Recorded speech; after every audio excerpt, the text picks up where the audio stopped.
Я цахцот, акина тыхраз на палаку, а чары рыску, а дырратара корцикл. Сегодня у нас в гостях режиссер кино и телевидения Дауд Кишмария.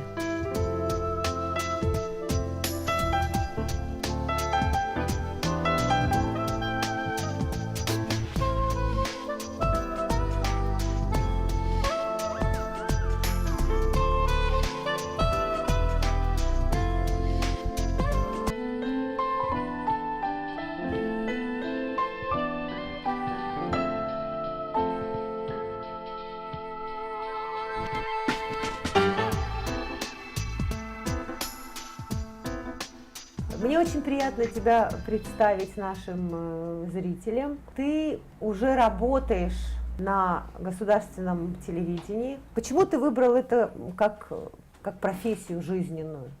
Это как-то само оно пришло ко мне. Я с детства, все мое детство прошло на телевидении, у меня там мама работает.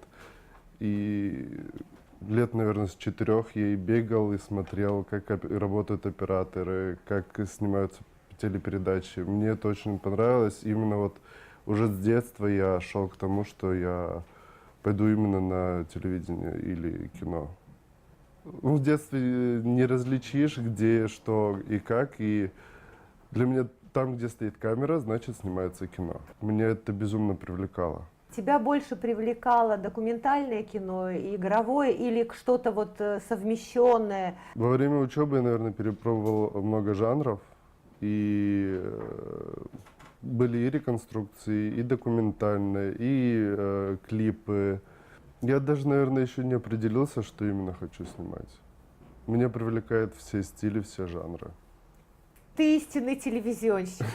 То есть тебе настолько интересен сам процесс съемки, Да. сама вот эта вот магия, которая происходит, когда снимается, как ты говоришь, кино. Можно ли сказать, что больше все-таки это документальное кино? Пока что больше документальное. Я почти всем ребятам, которые ко мне приходят, задаю один и тот же вопрос. Они по-разному отвечают на него, но я тебе задам этот вопрос тоже. Как ты считаешь, дала тебе твоя учеба что-то в профессии очень важное, стержневое, скажем так? Потому что есть разные мнения. Кто-то считает, надо учиться, кто-то считает, не надо. Вот как ты ответишь на этот вопрос? Я думаю, что в университете меня многому научили. Без университета я бы не смог делать то, что я сделал. Большой стержень мне дал один преподаватель, Григорий Григорьевич Гиберт. Он, можно сказать, помог мне найти именно мой стиль. То есть спокойное повествование, без знаний, которые он мне дал, без фильмов, которые он мне бы не показал, я бы не нашел себя. Университет у меня был как место встречи с этим человеком. Для тебя очень важно было найти личность, которая тебе помогла реализовать какие-то твои очень абстрактные, да, скажем, до того представления о профессии. Да. Я посмотрела твою дипломную работу, мне кажется, она довольно успешная, эта работа. Очень часто интервью воспринимают как просто вопрос-ответ, а ты сделал художественное интервью. Это интервью, в процессе которого раскрывается человек, его мир, его жизнь, его мировоззрение. Мы видим не просто человека, а мы видим целый космос, да, вот маленький космос. Как это у тебя получилось? Интуитивно, по наитию? Вряд ли это интуитивно. Мы с человеком, с моим героем были уже знакомы до начала съемок. Мне работа далась безумно легко. Человек абсолютно открытый. И если он начнет говорить, он не остановится. И говорит он интересно, смачно. Мне даже не приходилось о чем-то дополнительно спрашивать. Он много раз бывал на телевидении, и про него уже снимали подобное кино. Он уже сам знал, получается. Мне кажется, ты скромничаешь.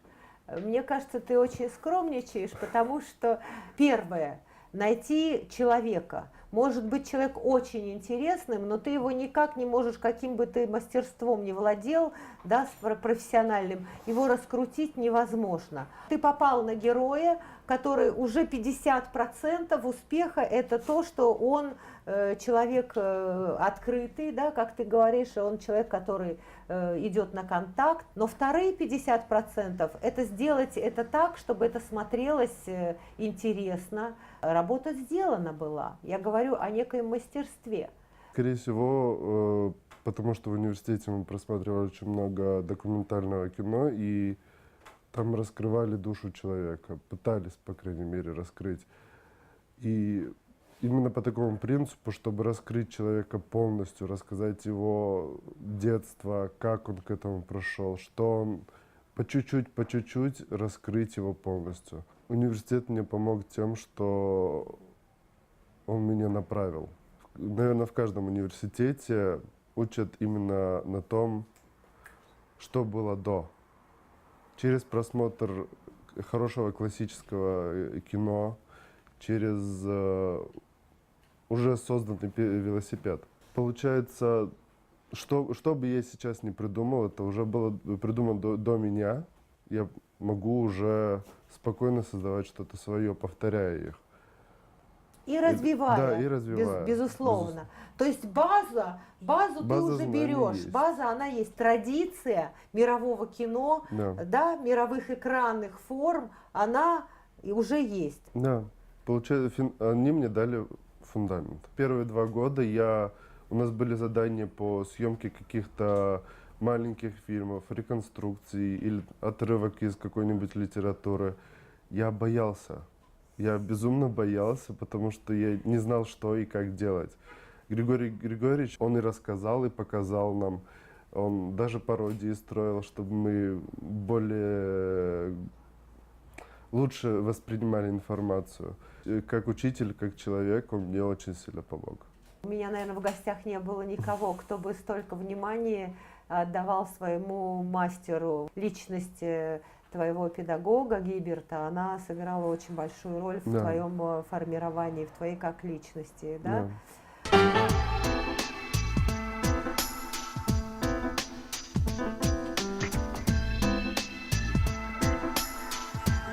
Расскажи немножко, чем ты конкретно сейчас занимаешься на телевидении. Я работаю на передаче «Шишбзе Апсантала».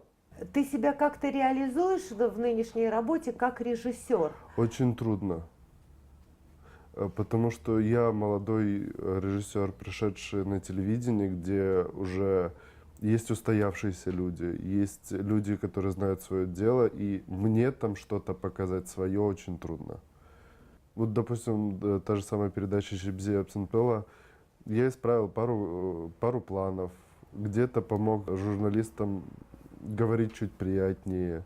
Потихоньку я стараюсь себя реализовать именно как режиссера. То, как ты говоришь, то есть у людей что-то есть свое, да, вот сейчас у тебя процесс, когда ты пытаешься заставить поверить в тебя как в организатора чего-то нового. Честно скажу, не все молодые выдерживают У меня работать. было пару раз, когда я хотел просто все бросить и уйти. Потому что, получается, я после университета сразу прошел, не имея никакого практически опыта. И мы ругались, и ссорились. Я, наверное, месяца 2 только находил общий язык с моими коллегами. Я боялся что-то лишнее сказать до такой степени. Но сейчас уже абсолютно спокойно.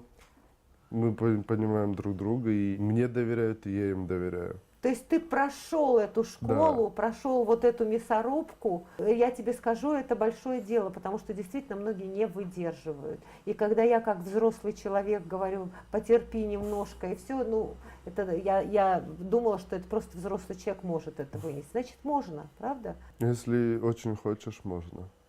Я очень рада, я хочу, чтобы ты дальше работал на телевидении. Спасибо. И делал свои проекты.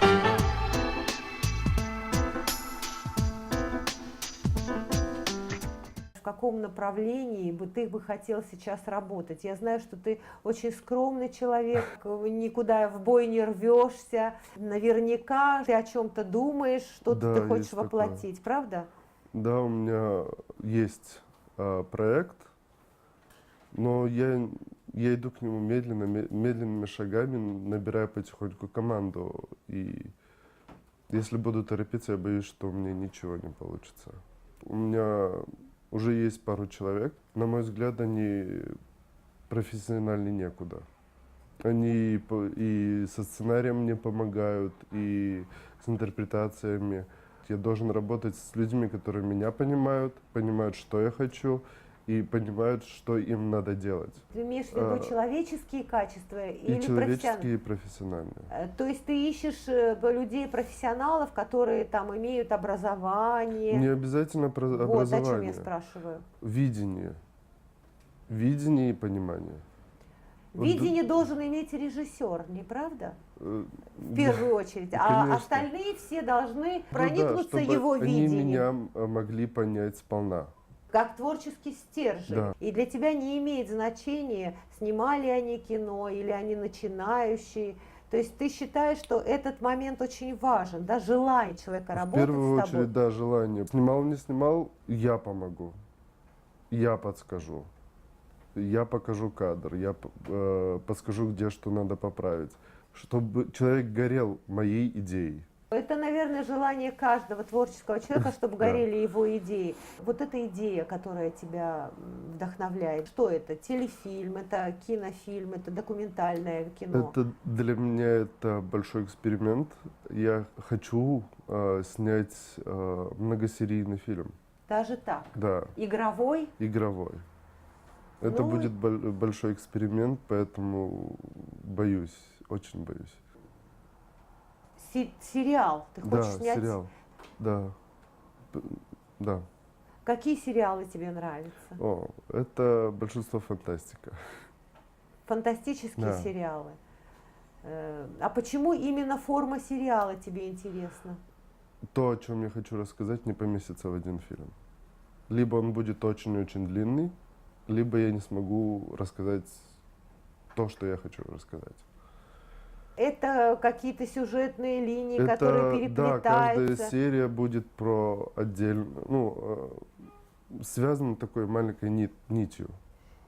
Про разных людей, про разные легенды, но связаны одной нитью. Ты не боишься? Вдруг вот завтра, вот фантазируем, тебе падает на голову предложение с соответствующим финансированием, с тем, что берут твою команду, тех там 3-5 человек, которые ты отобрал. Вот давай садись, пиши сценарий и снимай. Ты не боишься? Я, конечно, боюсь, но я попробую. Глупо отказываться от предложения, от такого предложения, но, конечно же, изначально можно попробовать именно маленькое что-то. Ты в себе чувствуешь силы сразу сериал снимать? Это будет страшно, но Но ты так хочешь? да, хочу. Я часто это говорю своим молодым коллегам. Есть такое мнение, что как только в Авгике появляется талантливый молодой человек, на втором курсе ему предлагают снять сериал, ну, за хорошие деньги. И на этом все заканчивается. Вот потому вот мы их и не имеем. Как ты к этому относишься? На втором курсе это очень рано, на мой взгляд. Ты считаешь, что после 5-го курса можно сразу браться за сериал? По крайней мере, нет, не сразу, прям после окончания. Не сняв даже короткого метра. Вы меня в ступор вогнали. Ну, я просто тебя немножко отрезвляю. Я не откажусь ни от какой. Очень хорошо иметь высокую планку, это замечательно. Но огромной трагедией может быть, если вдруг ты возьмешься за какой-то большой проект и на каком-то этапе поймешь, что просто это тебе было не по силам. Захлебнешься, понимаешь? Понимаю, Ну, это мое мнение. Вот как ты думаешь? Или ты со мной, спорь со да. мной, Нет, да, я не с вами соглашайся. абсолютно согласен. Тут даже вы, как вам сказать, вы сейчас меня прям остудили. Да? Да. В хорошем смысле или В хорошем, в плохом? в хорошем. Ну, я Я очень даже рада. задумался. Да, вот, ну ты меня просто, мне знаешь, как приятно это. Я очень рада, что я тебя заставила задуматься. Вот, и, значит, не просто так существует мой проект. И, наверное, я достаточно доброжелательно это делаю, что ты вот прям зрителям признаешься в том, что ты согласился с какими-то моими пожеланиями. Я хочу тебе пожелать не делать скоропалительных каких-то шагов в жизни. Ты человек по своей натуре позитивный. Тебе не хочется кого-то критиковать, Нет. там, не хочется говорить о плохом. Это уже большой плюс. Спасибо. Я надеюсь, что мы в следующий раз с тобой встретимся уже с новой твоей работой, сделанной на нынешнем месте работы, на АГТРК. Надеюсь. Сейчас мы посмотрим дипломный фильм Даута «Солнечные долины».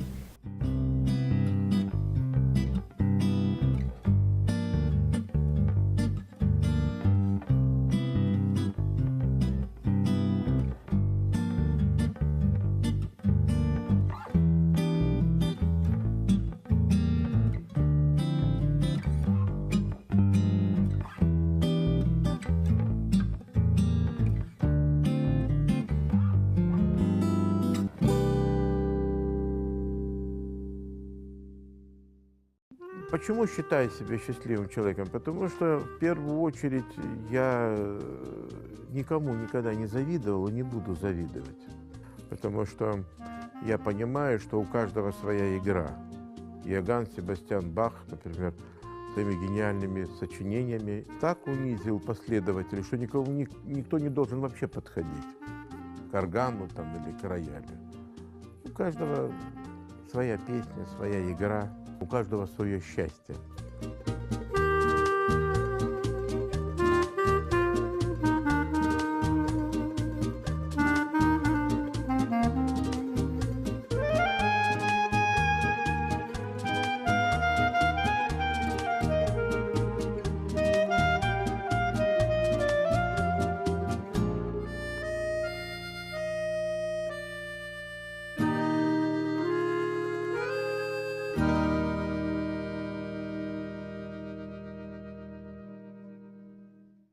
В греческой семье при возможности, если есть виноград, делают вино. Это как бы традиция такая. Дед мой занимался. В детстве это был прозаический момент. Я очень любил отца, ему помогал всегда. Хотя мама говорила, пусть там старшая Марика ему почитает вслух или еще что-нибудь. Пусть на пианино позанимается. Будет всю жизнь вот так пахать, как ты. Ну я, да, мать у нас диктатор, ну еще бы за пятерыми, чтобы их там держать. И я иду, как будто там в дом ухожу, а сам она уходит, я сам иду, ему помогаю. И у нас была беседка. Он-то сам, когда жил в Кабардинке, он уже знал, как обрезать все это, он этим занимался. Были часто фьючерные сделки, называется, близ лежащих виноградников мы договаривались, брали. И вот тогда я уже первые шаги, еще я был школьником. Я же говорю, что это была не повинность, я с удовольствием просто помогал отцу. А потом это стало чем-то большим. 10 бочек, 20 я делал всегда. То есть мы старались, чтобы не было такой водянистости, как и гибридами отошли, чтобы это не было там Лидия, разновидность дикарей, там типа Изабеллы, мы это уже понимали. И брали типа автохтонные, то есть уже на этой земле выращены с нормальными клонами виноград. Но чтобы сделать вина высокого класса, типа премиум, нужны специальные теруары или микротеруары, то есть почвенно-климатические условия. И если в нашей стране взять именно такие районы, их не так уж и много. Это вот Мысхака, Абрау-Дюрсо, Южная Зирейка.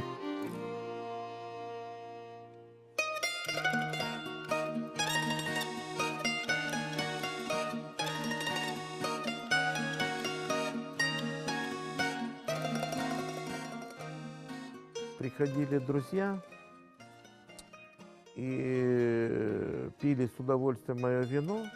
Я делал для себя, для друзей вот так вот. На этом денег не сделаешь, на том количестве, которое мы производили. Но все в бочках, как положено, оно вызревало, по классической технологии, как учили отец, его друзья. Потом был малый цех еще такой небольшой в Абрау. В окрестных всех деревнях остались специалисты. Глебовка, Васильевка, Гайдук и так далее, Кирилловка. Где там были виноделы. И я думал, что так оно и нужно, что тут нет ничего такого. Ну, я принципиально не добавлял сахар, я не добавлял воду. Как люди стараются побольше тогда там, или им было все равно. Ну там Молдова, значит Молдова, хотя это столовый тоже виноград. Его хорошего вина не сделаешь. А здесь как бы я старался все-таки делать более-менее, чтобы технология была какая-то предсказуемость в отношении там сорта, где это выращено. И был результат. И мои друзья, спасибо им, а может наоборот, они меня кинули вот на такую жизнь спокойную. Им было неудобно. Вот у меня они пили сколько угодно. Потом, когда уходили, им неудобно было сказать, дай со мной побольше, потому что я не могу пить то, что в магазине продают. От этого голова болит, от моего не болит. Там нет этой химии там, и так далее. Мы бы покупали и все. Я говорю, да что вы для нас? Это ж... Как это так? Я привык, у нас то оборудование заберут, то теплицу поломают при коммунистах, то кто-то там донос напишет, там еще что-нибудь там. А пойти там самому взять лицензию, как? Они говорят, ну есть там Михалыч, Митрофан, напитки, настойки всякие. Я говорю, ну это нужно быть настойчивым представителем какой-то там нации, чтобы это все там сделать. Связи надо иметь какие-то, я даже не представляю, чтобы в аптеке продавалось. Я говорю, оно же говорит, у тебя лечебное, без... Почему в аптеке надо его продать? И знаете, вот друзья меня надоумили, я пошел в этот комитет и в конце концов прошел все немыслимые вот те процедуры. Это ужас, это издевательство над человеком. Я получил тогда лицензию, первый, кстати, в стране, как Ленин, партийный билет. Это было очень трудно, там куча всяких условий, подъездные пути, второй телефон. У меня жил дома налоговый инспектор, комнату надо было ему, ну, дурдом. Вот все как на промышленном заводе, то же самое. Я прошел все эти процедуры. Я дважды брал лицензию.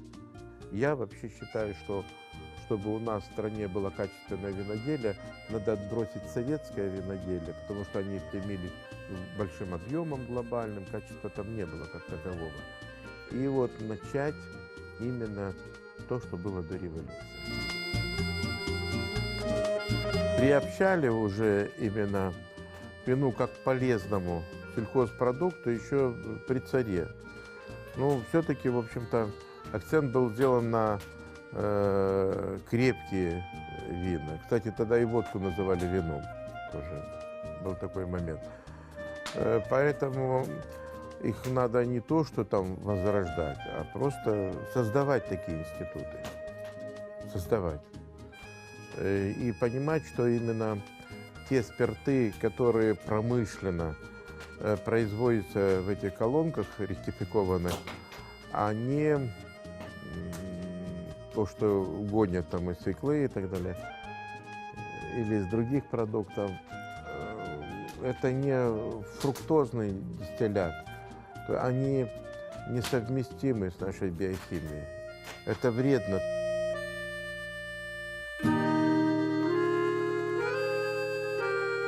Гибрида мы не производим, потому что из дикарей можно еще и ослепнуть.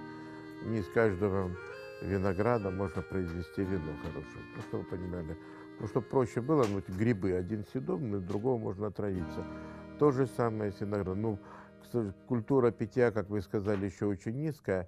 И у нас до сих пор за Изабеллу еще медали дают.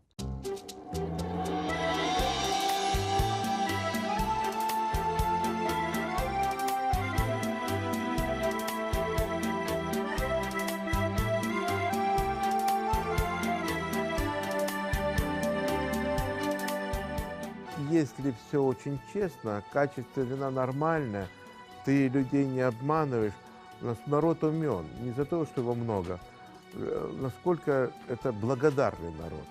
И я же вам рассказывал, когда вот пытались меня арестовать тоже незаконно, то вот вся деревня наша стала и защитила своего лидера. Так что это здесь, чтобы поменять наше общество, чем мы живем и так далее, и так далее, мне кажется, для этого нужно какое-то время, и человеку нужно здесь прожить. То есть здесь люди так, вот им кажется, так и должно быть, все должно быть по-честному. Он идет и думает, вот его должны здесь обслужить в больнице, там еще где-то, все должно быть по-человечески. Но он не понимает, что нужно начать с себя в первую очередь. Вот момент, если нам бы удалось как-то организоваться, договориться, было бы неплохо. А то вот, мне кажется, мы договоримся взяток не давать, а кто-то первый побежит, чтобы всех опередить. Вот что плохо. Жить честно очень выгодно. Не надо там что-то придумывать, постоянно напрягаться и прочее. Зачем? Все просто. Все очень просто. Очень выгодно, продуктивно. И я считаю, это нормальный, здоровый подход к самой жизни. Просто не все это понимают.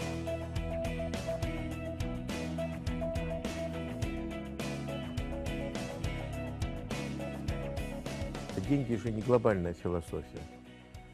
Самое дорогое, что есть у человека, это время. Я вот одно время жил вне цивилизации.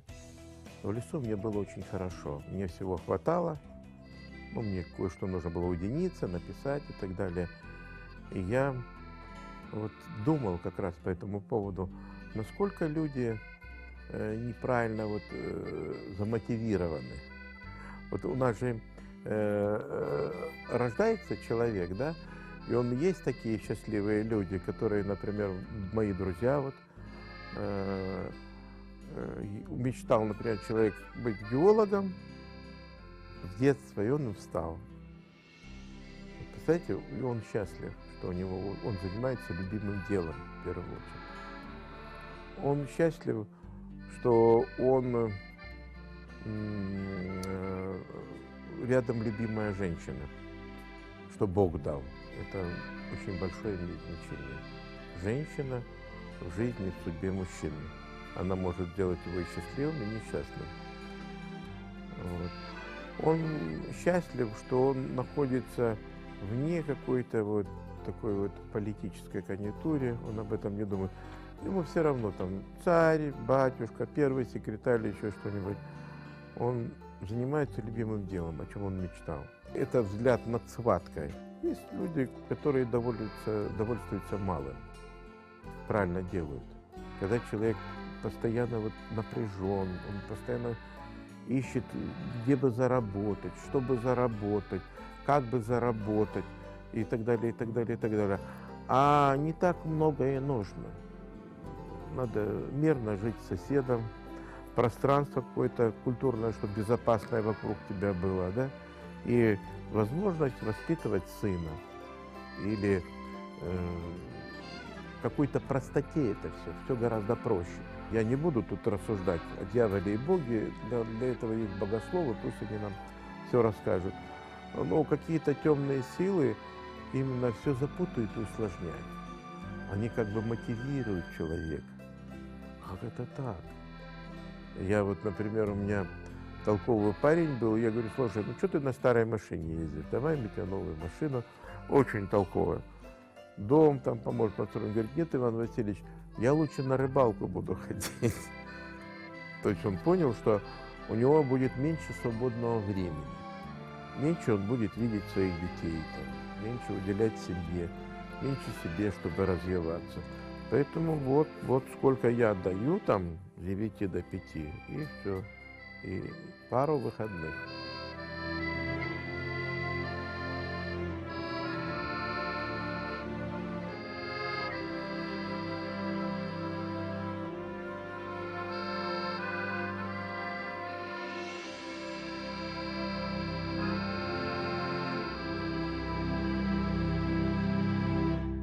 А смысл в жизни, в счастливой жизни, это любовь и свобода. Но я имею в виду не вседозволенность. Любовь вот к женщине, чтобы ты ее нашел, любовь к миру, красота, можно еще сказать, вот, обязательно. сюда вот в этом. А если у него наступает интеллектуальная анестезия, и он думает, ой-ой-ой, как бы, где же взять, как отдать и так далее, то получается уже такая цепная реакция таких вот несчастных, какая-то безысходность кругом, ну, несчастных людей. Ну, я доволен своей судьбой. Ну, может быть, была бы карьера какого-нибудь там великого певца там оперного, потому что у меня в этом отношении потенциал есть.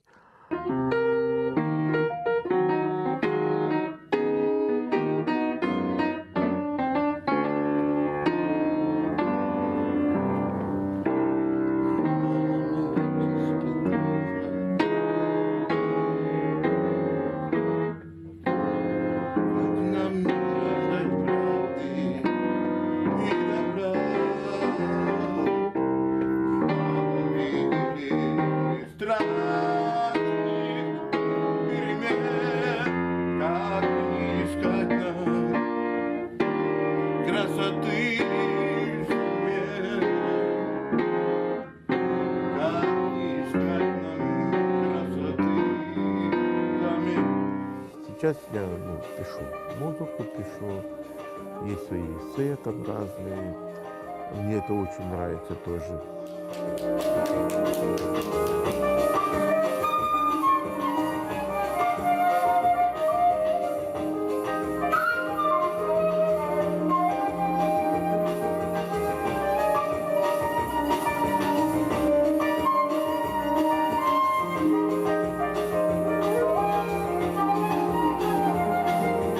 Хочется именно здесь реализоваться.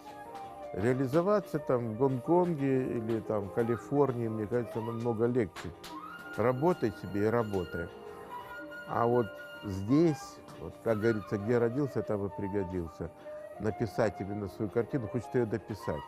Это не бизнес, это мучение. Ну какой бизнес? Постоянно кредитов не дают, денег не хватает и так далее, и так далее.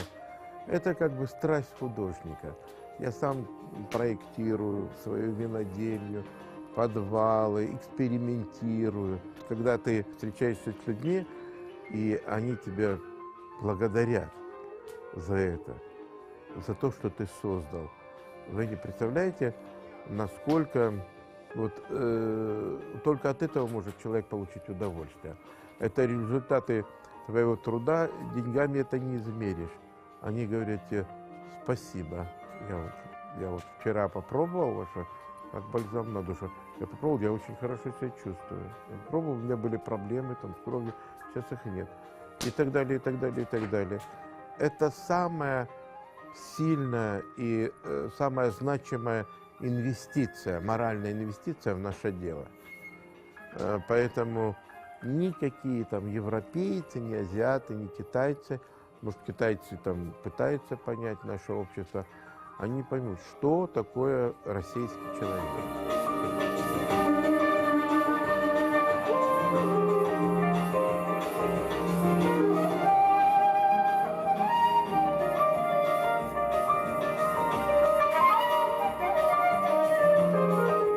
Я не жалею, что я прожил вот такое, в то время, когда люди старались побольше зарабатывать, побольше что-то урвать, пятое, десятое. Нет, я занимался системным самоуправлением, был старостой в селе, мы через ход все решали. И я общался с настоящими людьми, с простыми, честными, светлыми. Это самая лучшая страница в моей жизни.